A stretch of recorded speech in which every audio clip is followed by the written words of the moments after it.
Hello, everyone. Welcome back to episode 2 of my podcast, In a Heartbeat. Thank you so much for being here and choosing to listen to my podcast today. So, I'm going to take up a topic which we might take very lightly. Today, you're going to be listening to the greatest crime against humanity by humanity itself. By the end of 10 minutes, I will convince you that we humans are a great threat to ourselves and others. I will also give you some practical tips and ways to reverse the effect of this. Let us start with the elements of this universe, earth and water. According to me, the single most element that sustains life on this planet is the topsoil. There is about 39 inches of topsoil in this world. Almost all of life happens because of this 39 inches. In the words of Sadhguru, if you want the next generation to live a life not in terms of stock market or gold or not in terms of oil or the bank balance, but in terms of the life that is throbbing within them. What is important is clean air, pure water and nutritious food. For all these to become possible, there must be strength in the soil. And how do you ensure that? The only ingredient is the organic content. It's just a simple funda, it's a simple logic. Whatever rises from the ground has to go back into the ground. This may be in the form of leaves or animal waste and such. And just not merely trying to enrich the soil, with fertilizers, etc. Believe me, this was the only way before companies and corporates started pondering into agriculture. Nearly 65% of the Indian population knows how to conduct this amazing magic of turning mud and dirt into food. And out of this 65%, only 5% want their children to continue their legacy because they think it will not be sustainable. Just because a farmer may look undernourished, illiterate or badly dressed, and then people think agriculture is unimportant.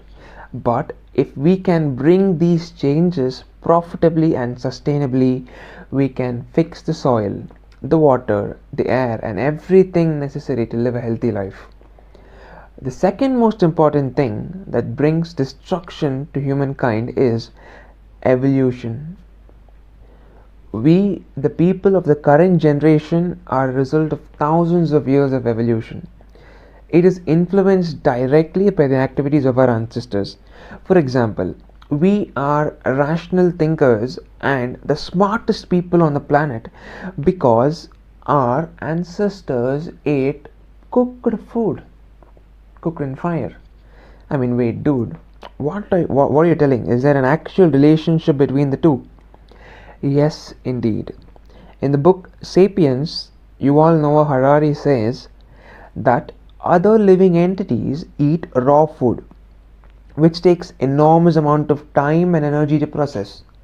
But humans, for most of their existence, have consumed cooked food, which is softer, easier to digest.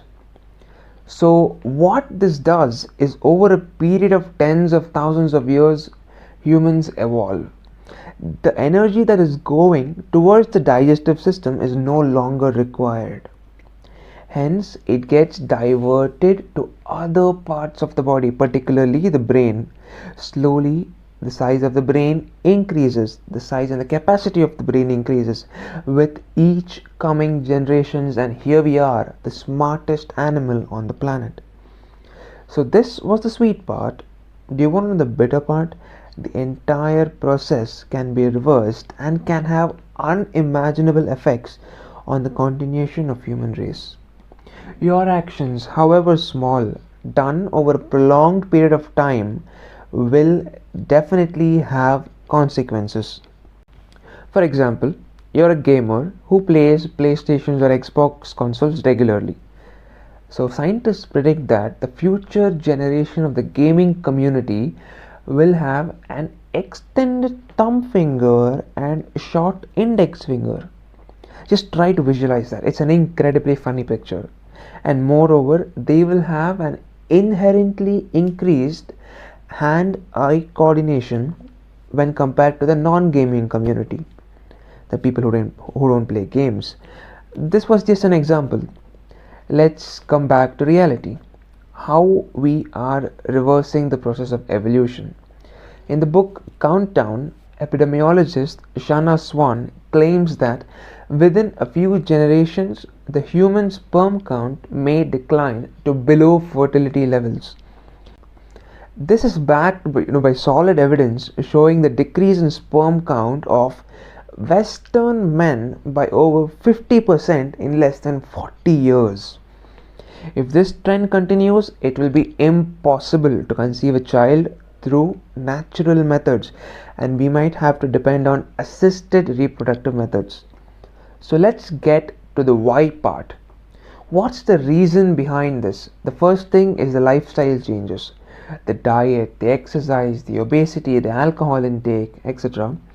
The second most important thing is the hormonal interference caused by chemicals in our everyday product.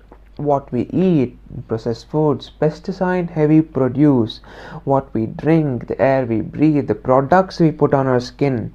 It's not just one specific chemical causing the disruption, it's a result of many everyday chemicals, additives, plastic. They all disrupt the normal functioning of our hormones. Remember when I said the sperm count of Western men is decreasing? So what about the East? Generally speaking, the people in the East are not exposed to that much chemicals, which was a result of industrialization and other things. The people in the East are also advocates of Ayurveda and other such Eastern principles, which makes them less prone to genetic imbalances. But with liberalization and globalization, I think the East is also catching up with the trend. You see, all of this is messing up not only the quantity but also the quality of the offsprings, the future generation. As a result of this, 1 out of 20 kids in America are born with allergies. I will give you an incredibly relatable example. Go open Netflix, watch an American TV show. You will find that at least one person is allergic to something, and it's considered as a normal way of life. For example, if you watch Big Bang Theory, Leonard is lactose intolerant, and maybe some other girl in some other TV shows is allergic to pollen. Pollen from the flowers. Yeah, don't get me wrong. I understand these are actual allergies having an adverse reaction on you, but I rarely come across such things here in the East, in India. I forecast that it may happen sooner than expected.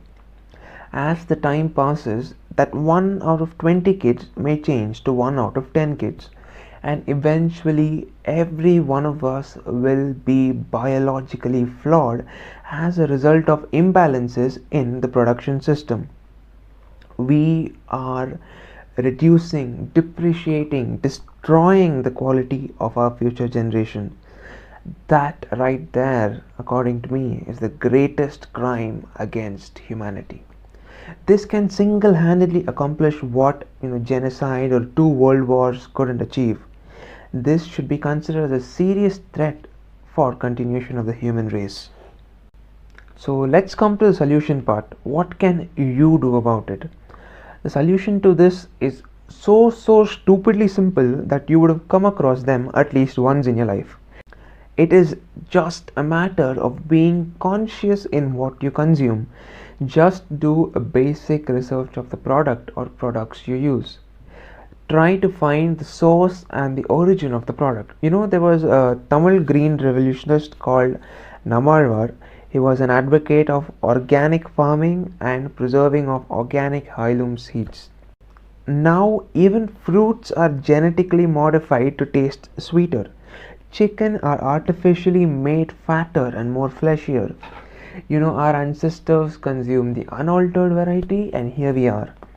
And it's common sense, people. If you mess up with the genetics of the fruits and the vegetables, you are bound to alter your genetics as well. All of these does not seem so feasible in today's world. It's unavoidable, but it's not impossible too. Slowly but surely, I think we'll be able to do it. All of us can't opt for organic vegetables right away. It'll cause an economic imbalance in the demand and supply. All of us cannot substitute fresh, tender coconut for carbonated drinks right away. But at a steady pace, we can cultivate the habit, and eventually, the demand and the supply chain will be at par, and we can drive the chemicals out of the market. Gandhi once said, be the change that you want to see in the world. Let's be honest here. No one person can change the world, but you can influence four people who are around you. And hence, the domino effect takes place, which leads to a micro revolution. That's it, people. Thank you so much for listening. I truly believe I have fulfilled my part in bringing this message to you. Now it's totally up to you to try to inculcate these actions into your daily routine and try to impart these messages to your friend and family and as many people as possible. And you can do that by sharing this episode on any platform. And if you're sharing it on Instagram, don't forget to tag Transponsters, TRANCEPONSTER. You can also leave your valuable feedback. It would mean so much to me. Thank you once again. I hope this episode will contribute to a better tomorrow. Have a great day. Until next time, cheers.